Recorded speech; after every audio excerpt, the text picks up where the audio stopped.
بسم اللہ الرحمن الرحیم۔ قرآن مجید کے 16ویں پارے کے 3 حصے ہیں۔ پہلا سورہ کہف کا بقیہ حصہ، دوسرا سورہ مریم مکمل اور تیسرا سورہ طٰہٰ مکمل۔ سورہ کہف کے بقیہ حصے میں 2 باتیں بیان کی گئی ہیں۔ پہلی حضرت موسیٰ اور حضرت خضر علیہ السلام کا قصہ، جو 15ویں پارے کے آخر میں شروع ہو کر 16ویں پارے کے شروع میں ختم ہو رہا ہے۔ ذوالقرنین کا قصہ، حضرت موسیٰ اور حضرت خضر علیہ السلام کا قصہ۔ حضرت موسیٰ علیہ السلام کو جب اللہ کی طرف سے یہ اطلاع ہوئی کہ سمندر کے کنارے ایک ایسے صاحب رہتے ہیں جن کے پاس ایسا علم ہے جو آپ کے پاس نہیں ہے، تو آپ ان کی تلاش میں چل پڑے۔ چلتے چلتے آپ سمندر کے کنارے پہنچے۔ یہاں آپ کی ملاقات حضرت خضر علیہ السلام سے ہوئی اور آپ نے ان کے ساتھ رہنے کی اجازت مانگی۔ انہوں نے اس شرط کے ساتھ اجازت دی کہ آپ اگر کوئی سوال نہیں کریں گے۔ پھر 3 عجیب واقعات پیش آئے۔ پہلے واقعے میں حضرت خضر علیہ السلام نے اس کشتی کے تختے کو توڑ ڈالا جس کے مالکان نے انہیں کرایہ لیے بغیر بٹھا لیا تھا۔ دوسرے واقعے میں ایک معصوم بچے کو قتل کر دیا۔ تیسرے واقعے میں ایک ایسے گاؤں میں گرتی ہوئی بوسیدہ دیوار کی تعمیر شروع کر دی جس گاؤں والوں نے انہیں کھانا تک کھلانے سے انکار کر دیا تھا۔ حضرت موسیٰ علیہ السلام تینوں موقعوں پر خاموش نہ رہ سکے اور پوچھ بیٹھے کہ آپ نے ایسا کیوں کیا۔ تیسرے سوال کے بعد حضرت خضر علیہ السلام نے جدائی کا اعلان کر دیا کہ اب آپ میرے ساتھ نہیں چل سکتے۔ البتہ تینوں واقعات کی اصل حقیقت انہوں نے آپ کے سامنے بیان کر دی۔ فرمایا کشتی کا تختہ اس لیے توڑا تھا کیونکہ آگے ایک ظالم بادشاہ کے کارندے کھڑے تھے جو ہر سالم اور نئی کشتی زبردستی چھین لیتے تھے۔ جب میں نے اسے عیبدار کر دیا تو یہ اس ظالم کے قبضے میں جانے سے بچ گئی۔ یوں ان غریبوں کا ذریعہ معاش محفوظ رہا۔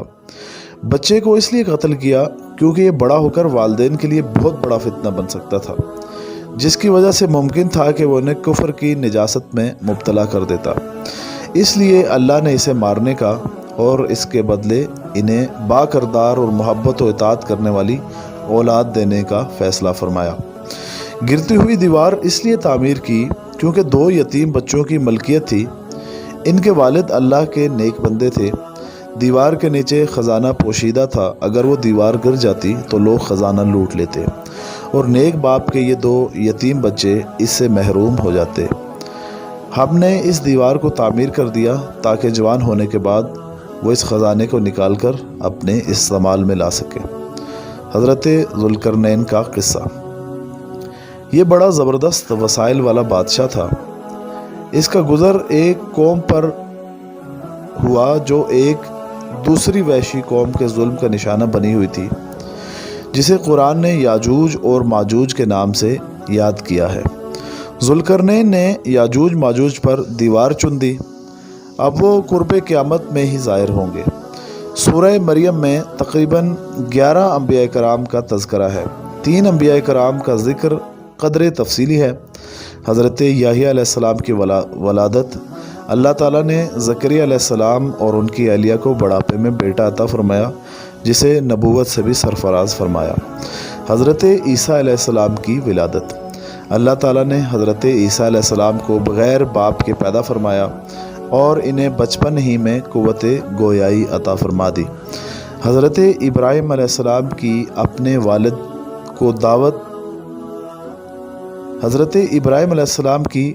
والد کو دعوت شرک نہ کریں، اللہ نے مجھے علم دیا ہے، میری بات مان لیں۔ شیطان کی بات نہ مانیں، وہ اللہ کا نافرمان ہے، اس کی مانیں گے تو اللہ کا عذاب آئے گا۔ باقی 8 انبیاء کرام کا یا تو بہت مختصر ذکر آیا ہے یا صرف نام آیا ہے۔ حضرت موسیٰ علیہ السلام، حضرت ہارون علیہ السلام، حضرت اسماعیل علیہ السلام، حضرت اسحاق علیہ السلام، حضرت یعقوب علیہ السلام، ادریس علیہ السلام، حضرت آدم علیہ السلام اور حضرت نوح علیہ السلام۔ سورہ طٰہٰ میں 3 باتیں بیان کی گئی ہیں۔ پہلی تسلی رسول، دوسری حضرت موسیٰ علیہ السلام کا قصہ اور تیسری حضرت آدم علیہ السلام کا قصہ۔ تسلی رسول۔ حضور اکرم صلی اللہ علیہ وسلم قرآن کی تلاوت اور دعوت دونوں میں بے پناہ مشقت اٹھاتے تھے۔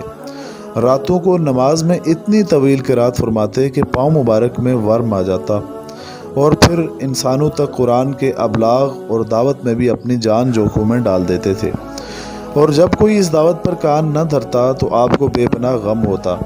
اس لیے